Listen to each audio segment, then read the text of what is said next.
Need to see this. I was in Alaska doing a lawsuit. We're way out in the Aleutian Islands, getting ready to leave and go back to Anchorage and then home. And I had a ticket in my pocket to get on an airplane. The pastor came up and he said, "Listen, I can save you money." I said, "How's that?"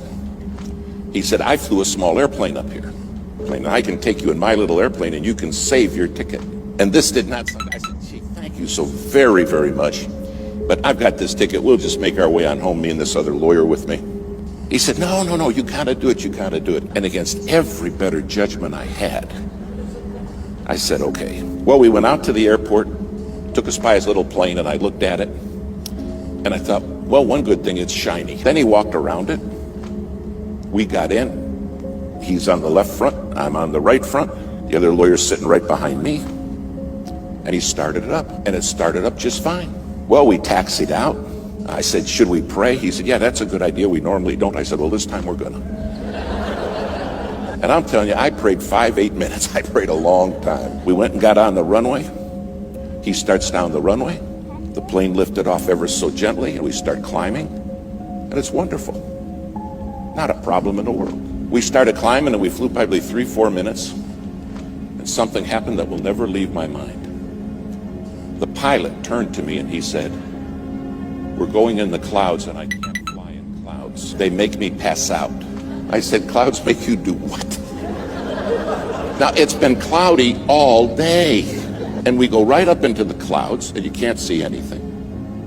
And he looks at me and his eyes roll back in his head.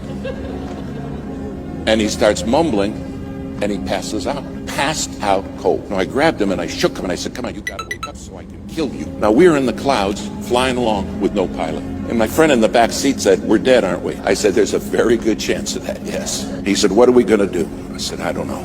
But there was a radio right there and I handed him the microphone and I said, "Start asking for help." So he's in the back seat reaching up and he said, "Hello, hello." We didn't know any proper radio etiquette. All we were saying was hello.